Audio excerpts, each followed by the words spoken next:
विक्रम नशे में बड़बड़ाते हुए बेहोश होकर गिर पड़ा। बियर की कई खाली बोतलें इधर उधर फैली पड़ी थीं। बियर की अंतिम सिप पीने के बाद विक्रम का दोस्त आजाद बोतल छत से नीचे फेंक देता है। अमन और अन्य लड़के उसकी तरफ देखते रह जाते हैं। क्या यार, तुमने तो सारी की सारी बोतल खत्म कर दी यार। है? उसी वक्त विक्रम के मोबाइल पर रिंग बजती है। सारे लड़के विक्रम के मोबाइल की तरफ गौर से देखते हैं। यार ये विक्रम के डैड का कॉल है यार, और अपना विक्रम तो पीकर टल्ली बड़ा है यार। अब क्या करें भाई? कॉल मत उठा भाई, फोन अपने आप बंद हो जाएगा। रुक जा, मैं उसे जगाने की कोशिश करता हूँ यार। दोबारा मोबाइल पर रिंग बजती है। अमन विक्रम को जगाने की कोशिश करता है। अरे यार, उठ भाई। ओ भाई देख, तेरे डैड का कॉल आ रहा है यार। आजाद पानी की बोतल लेकर पानी के कुछ छींटे विक्रम के चेहरे पर मारता है। विक्रम की आंखें खुल जाती हैं। अबे साले, तुम दोस्त हो या दुश्मन बे? अरे यार तेरे डैड का कॉल आ रहा है यार। विक्रम हड़बड़ाकर उठकर बैठ जाता है और झट से अपने मोबाइल को हाथ में लेकर कॉल रिसीव करता है। Yes dad. बेटा, मैं कब से तुम्हें कॉल कर रहा था। तेरी मम्मी और मैंने तेरे लिए एक लड़की पसंद की है। अपने पास के मंदिर वाले पुजारी ने तेरी मम्मी को वो तस्वीर दिखाई है। पर डैड, अभी मेरी पढ़ाई तो पूरी हो जाने दीजिए। अरे बेटा, हम कौन सी तेरी शादी कल के कल कर रहे हैं। तेरी पढ़ाई पूरी होने के बाद ही तेरी शादी करेंगे, फिक्र मत कर। और हमने तस्वीर देखी है, लड़की दिखने में बहुत अच्छी है, और तो और तेरे हॉस्टल से थोड़ी दूर पर ही रहती है। मैंने उसकी तस्वीर और एड्रेस तुझे व्हाट्सएप कर दिया है। तू देख ले, अगर तुझे पसंद आए तो हम बात आगे बढ़ाएंगे, वरना कोई बात नहीं। विक्रम अपने दोस्तों की तरफ देखता है। सारे दोस्तों के चेहरे पर मुस्कान होती है। विक्रम इशारे से उन सबको शांत रहने के लिए कहता है। ओके डैड, मैं फिर कभी मिल लूंगा। फिलहाल अभी मैं अपने दोस्तों के साथ अपनी स्टडी में बिजी हूँ। ओके बेटा, मैं फोन रखता हूँ। Love you dad. Love you too बेटा। कॉल कट जाती है। विक्रम मोबाइल पर व्हाट्सएप खोलता है और मोबाइल स्क्रीन पर एक सुंदर लड़की की तस्वीर होती है। उस तस्वीर के नीचे पुष्पा नाम लिखा होता है। नाम देखते ही सभी के चेहरे खिल उठते हैं और खुशी से वो सभी झूम जाते हैं। पुष्पा, पुष्पा। तस्वीर के नीचे एड्रेस दिया होता है। B21 शाम मोहल्ला मंदिर वाले गली के सामने, सहारनपुर। अब तो इस लड़की से मिलना ही पड़ेगा। विक्रम भाई तो एक नंबर है भाई। अगर ये तुम्हारी जिंदगी में आ गई तो समझो लाइफ सेट है भाई। तो सही बोल रहा है यार, ये लड़की पूरी परी है, परी। इसके लिए तो मैं अपनी जान तक दे सकता हूँ यार। विक्रम मोबाइल पर लड़की की तस्वीर चूम लेता है। यस। दूसरी तरफ नेहा के घर पर नेहा के पूरे चेहरे पर स्कार्फ बंधा होता है। नेहा आईने के सामने बैठ अपने हाथों में कंगन पहन रही होती है। उसी वक्त दरवाजे पर नॉक होता है। नेहा टेबल से उठकर डोर खोलती है। सामने विक्रम खड़ा होता है। विक्रम की आंखें नेहा की आंखों से टकराती हैं। नेहा एकटक विक्रम को देखती ही रह जाती है। तुम्हारे यहाँ अंदर बुलाने का चलन नहीं है क्या? प्लीज अंदर आइए। विक्रम कमरे के अंदर आता है। नेहा चेयर की तरफ इशारा करते हुए विक्रम से बोलती है, बैठ जाइए। विक्रम चेयर पर बैठ जाता है। नेहा चुपचाप खड़ी होती है। तुम यहाँ पर अकेली रहती हो और कोई घर में नजर नहीं आ रहा? नहीं, मेरे पिता मेरे साथ रहते हैं। वो इस समय अपने काम पर रहते हैं। खैर, मैं यहाँ पर पुष्पा से मिलने आया हूँ। उसकी तस्वीर मेरे मॉम डैड ने शादी के लिए मेरे पास भेजी है और मुझे उसकी तस्वीर पसंद आ गई है, लेकिन मैं अपने आप को रोक नहीं सका और उसकी तस्वीर देखने के बाद उससे पर्सनली एक बार मिलना चाहता हूँ। कहाँ है वो? उसे एक बार बुला दो। तुमने पहचानने में भूल कर दी। पुष्पा तुम्हारे सामने खड़ी है। क्या? विक्रम चेयर से उठकर खड़ा हो जाता है। नेहा के करीब जा अपने हाथों में उसके हाथ थाम लेता है। मुझे माफ करना। अपना स्कार्फ निकालकर अपना ब्यूटीफुल चेहरा तो दिखा दो प्लीज। चेहरा देखने के बाद तुम्हारे पैरों तले जमीन खिसक जाएगी। मैं बेताब हूँ। नेहा अपने चेहरे से अपना स्कार्फ हटाते हटाते रुक जाती है। इतनी भी क्या जल्दी है? तस्वीर तो तुमने मेरी पहले ही देख रखी है। मैं देखना चाहता हूँ कि जितना नशा तुम्हारी तस्वीर में है, क्या उतना ही तुम्हारे चेहरे में भी है। नशा करना अच्छी चीज नहीं होती है। तुम्हारा नशा तो मुझे तुम्हारी तस्वीर देखते ही चढ़ गया था। तो क्या तुम्हें अपने माँ बाप पर भरोसा नहीं है, जो तुम मेरा चेहरा देखना चाहते हो? भरोसा है, फिर भी मैं तुम्हारी इस कातिल खूबसूरती को देखना चाहता हूँ। क्यों, तुम्हें मरने से डर नहीं लगता? तभी दरवाजे की घंटी बजती है और नेहा की पड़ोसन आ जाती है। ठीक है, मैं चलता हूँ और तुमसे मिलने बाद में आऊंगा। क्या बात है, बैठो। नहीं, मुझे कुछ जरूरी काम याद आ गया है, मैं फिर आऊंगा। इतना कहकर विक्रम चला जाता है। रात भर स्कार्फ के अंदर से दिख रही नेहा की आंखें याद आती रहती हैं और वो पूरी रात जागता रहता है।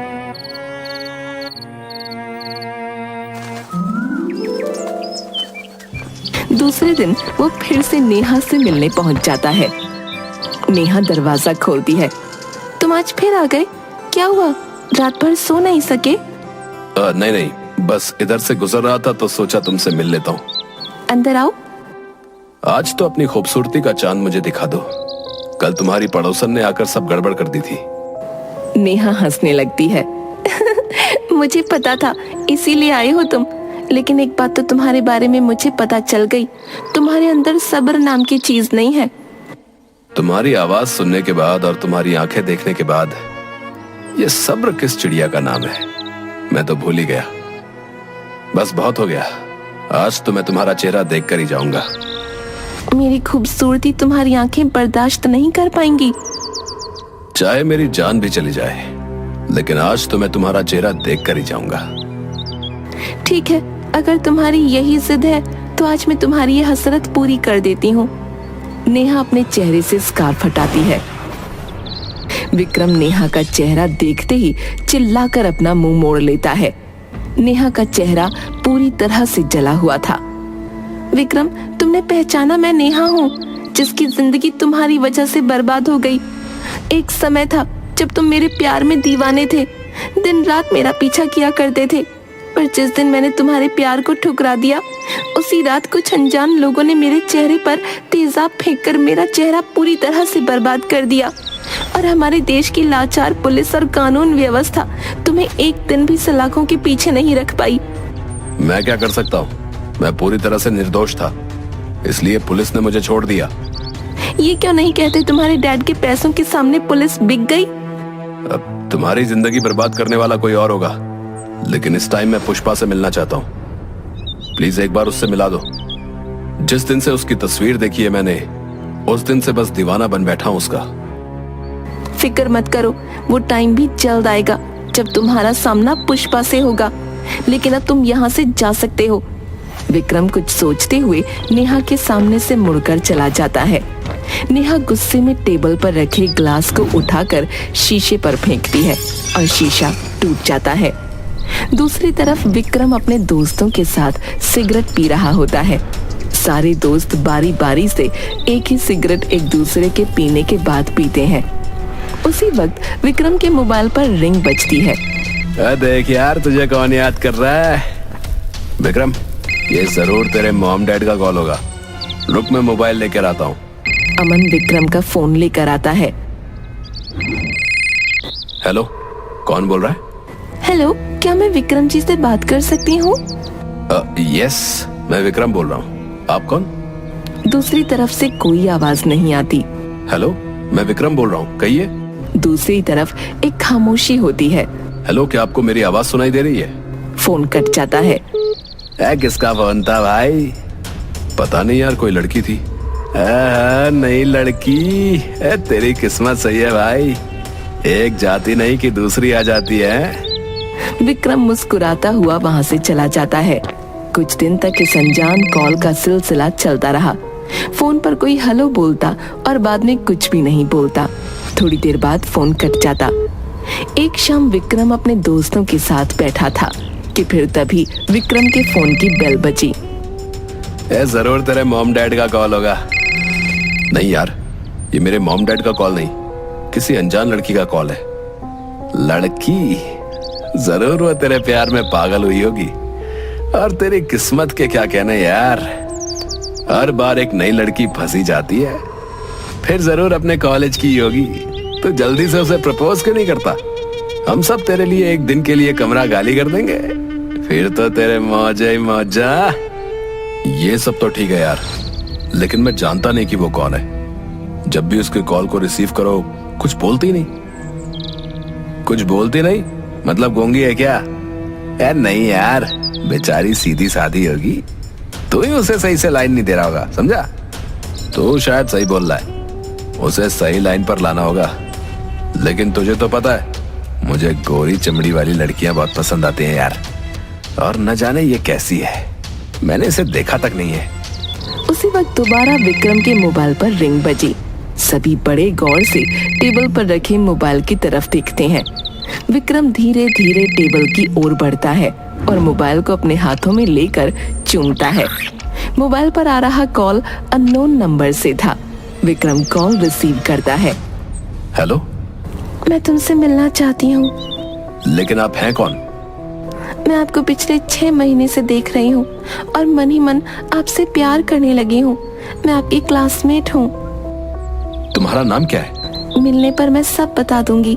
सो आप मुझसे मिलने पहाड़ी के पीछे सूरज ढलने के ठीक बाद आ जाना। विक्रम पुष्पा की बातें सुन के कुछ समझ नहीं पाता। उसके दोस्त विक्रम को इशारे से हाँ कहने के लिए कहते हैं। ठीक है, मैं तुमसे मिलने आज शाम को आऊंगा, तो मेरा इंतजार करना। कॉल कट जाता है। शाम के समय विक्रम बाइक चलाकर पहाड़ी के पीछे पहुंच जाता है। विक्रम बाइक को स्टैंड पर खड़ी कर बाइक से नीचे आता है। विक्रम अपनी नजरें चारों तरफ घुमाता है, उसे कोई नहीं नजर आता। सूरज ढल रहा होता है कि तभी विक्रम की नजर पहाड़ी के कोने पर एक चट्टान पर बैठी हुई एक लड़की पर पड़ती है। लड़की विक्रम की तरफ अपनी पीठ करके बैठी थी। विक्रम उसके पीछे से चलते हुए उसके करीब गया। तो तुमने ही मुझे कॉल किया था? एक पल के लिए लड़की ने कोई जवाब नहीं दिया। मैं तुमसे ही बात कर रहा हूँ, क्या तुमने ही मुझे कॉल किया था? लड़की दोबारा कोई जवाब नहीं देती। विक्रम गुस्से में उस लड़की का हाथ पकड़ अपनी तरफ खींचता है। विक्रम के सामने नेहा होती है। तुम? हाँ मैं। तुम्हें तो झटका लगा होगा कि एक नई लड़की हाथ लगते लगते बच गई, क्यों है ना? तुझे अपनी हवस बुझाने के लिए हर बार एक नई लड़की का इंतजार रहता है और तू हर बार एक नई लड़की को अपने जाल में फंसा भी लेता है। लेकिन अब तेरा ये खेल ज्यादा दिन नहीं चलने वाला। बकवास बंद कर। पुष्पा कहाँ है? पुष्पा उन लड़कियों में से नहीं जो तेरे जैसे के चंगुल में फंसने वाली है। वो एक ऊंची चीज है, तेजाब है, तेजाब, जो तुझे जलाकर भस्म कर देगी। मैं उस तेजाब में जल जाना चाहता हूँ। वो परी है, उसका आज किसी भी लड़की से कोई मेल नहीं है। नेहा अपने सूट से एक चाकू निकालकर विक्रम की गर्दन पर वार करने की कोशिश करती है। विक्रम नेहा को अपने हाथों में दबोच लेता है। नेहा और विक्रम के बीच खूनी जंग होने लगती है। विक्रम से लड़ते लड़ते नेहा थक चुकी थी और विक्रम उसे धक्का मारकर पहाड़ी से नीचे फेंक देता है। चीखते हुए नेहा पहाड़ियों से गिरकर अपनी जान खो देती है। अपनी आंखों के सामने नेहा की मौत देखकर विक्रम बहुत घबरा जाता है और किसी तरह खुद को संभालता हुआ अपने दोस्त अमन के पास पहुंचता है। विक्रम को देखकर अमन, क्या हुआ भाई? विक्रम, भाई तू इतना घबराया हुआ क्यों है? और तेरी ये हालत किसने की? घबराहट के मारे विक्रम के मुंह से कुछ नहीं निकलता। चल तू पहले अंदर चल, ये ले पानी पी। भाई मैंने उसे जानबूझकर नहीं मारा, उसने ही पहले मुझ पर चाकू से वार किया था। मैं तो खुद को बचा रहा था और पता ही नहीं चला कि वो कब पहाड़ियों से नीचे गिर गई। अबे यार तू किसकी बात कर रहा है? अबे यार नेहा की। लेकिन तू तो पुष्पा से मिलने गया था ना, वहां नेहा कहां से आ गई? भाई मुझे नहीं पता, बस जो हुआ मैंने अपनी जान बचाने की कोशिश की थी और कुछ भी नहीं। मेरी बात ध्यान से सुन, कुछ नहीं हुआ, ठीक है? तूने कुछ नहीं किया, तू किसी से मिलने नहीं गया था। बस अब इसके बारे में तू किसी और से बात नहीं करेगा। जो हुआ वो सब सपना था, इसमें तेरी कोई गलती नहीं है। तू सही कह रहा है भाई, इसमें मेरी कोई गलती नहीं है। मैंने कुछ भी नहीं किया, मैं निर्दोष हूं। विक्रम एक आवारा किस्म का लड़का है। नई नई लड़कियों को फंसाना, कुछ समय बाद उन्हें छोड़ देना, उसके लिए ये सब कुछ सामान्य सी बात है। 2 दिनों बाद विक्रम टेलीविजन पर पुष्पा मूवी देखते हुए जोर जोर से हंस रहा था। दीवार पर टंगी घड़ी में रात के 1 बज रहे थे। उसी वक्त टेबल पर रखे विक्रम के मोबाइल पर रिंग बजी। विक्रम अपनी चेयर से उठकर मोबाइल अपने हाथों में लेता है। विक्रम की नजर मोबाइल की स्क्रीन पर पड़ती है और स्क्रीन पर पुष्पा नाम लिखा होता है। पुष्पा? ये पुष्पा कौन है? मैं तो किसी पुष्पा नाम की लड़की को जानता तक नहीं। मोबाइल पर बज रही रिंग बंद हो जाती है। विक्रम की नजर टेलीविजन पर पड़ती है और टेलीविजन पर दिख रही पुष्पा स्क्रीन पर हंसती है। दोबारा विक्रम के मोबाइल पर पुष्पा का कॉल आता है। विक्रम कॉल रिसीव करता है। हेलो हेलो, कौन बोल रहा है? मोबाइल पर आवाज आती है, Vikram I love you. Vikram डर से कांपने लगता है और झट से कॉल को कट कर देता है। ये मुझे क्या हो रहा है? मुझे हर तरफ पुष्पा ही क्यों नजर आ रही है? मैं अमन को कॉल करता हूँ। विक्रम अपने मोबाइल पर अमन का नंबर डायल करता है। कई बार रिंग बजती है। कहाँ हो अमन? प्लीज कॉल रिसीव करो भाई, प्लीज भाई कॉल रिसीव करो जल्दी। अमन साइट पर काम कर रहा था।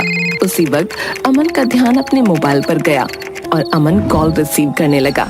यस विक्रम, क्या हुआ? तो अभी तक सोया नहीं? अरे यार, मेरे मोबाइल पर किसी पुष्पा नाम की लड़की का कॉल आया था। क्या तू पागल हो गया क्या? देख, ऐसा नहीं हो सकता। मुझे लगता है तू पुष्पा मूवी देख रहा था, उसी का असर है। तुझे फिल्मी फोबिया हो गया है। मेरी बात मान, तू टेलीविजन बंद करके चुपचाप सो जा। सुबह तक सब सही हो जाएगा, समझा? हाँ यार, तू शायद सही बोल रहा है। डर से विक्रम का मोबाइल हाथ से छूटकर जमीन पर गिर गया। कुछ ही समय में चारों ओर शांति छा गई। तभी अचानक दोबारा मोबाइल फोन बजा और विक्रम उस मोबाइल को फर्श पर से दोबारा उठाकर रिसीव करता है। मोबाइल से पुष्पा की आवाज आती है, मैं तुम्हारा पहाड़ी के पीछे वाले जंगल में इंतजार कर रही हूँ। मेरे अंदर एक प्रेम की ज्वाला जल रही है, तुम उस ज्वाला को बुझा सकते हो। प्लीज मुझसे मिलने जल्द से जल्द आ जाओ। कॉल कट जाता है। विक्रम कमरे से बाहर निकलता है। चारों तरफ सन्नाटा था। हल्की सी चांदनी रोशनी फैली थी। सुनसान सड़क पर विक्रम चलने लगा। सड़क पर चलते चलते विक्रम काफी दूर आ गया। उसे नहीं समझ आ रहा था कि किस रास्ते जाना है। उस वक्त एक तेज प्रकाश उस पर पड़ता है। विक्रम पलटकर पीछे देखता है। सामने से एक तेज रफ्तार में मोटर बाइक उसकी तरफ आ रही थी। रफ्तार से बाइक अपनी ओर आते देख विक्रम सड़क पर भागने लगता है। भागते भागते विक्रम थककर सड़क पर गिर जाता है और मोटर बाइक उसके पैरों पर चढ़कर चली जाती है। विक्रम चीखते हुए सड़क पर पड़ा होता है। नहीं। बाइक लौटकर दोबारा विक्रम के करीब आकर रुक जाती है। बाइक को स्टैंड पर लगाकर नेहा नीचे उतरती है और अपने सर पर लगाए हेलमेट को हटाकर विक्रम के सामने खड़ी होती है। दर्द से चिल्लाता हुआ विक्रम नेहा की तरफ देखता है। पुष्पा कोई और नहीं, एक छल था तुम्हें जाल में फंसाने का। उस दिन पुलिस से तुम्हें कोई सजा नहीं दिलवा पाई, लेकिन आज तुम्हें सजा पुष्पा देगी, यानी नेहा।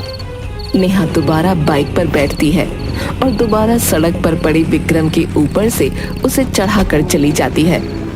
विक्रम वहीं पर पड़ा अपना दम तोड़ देता है।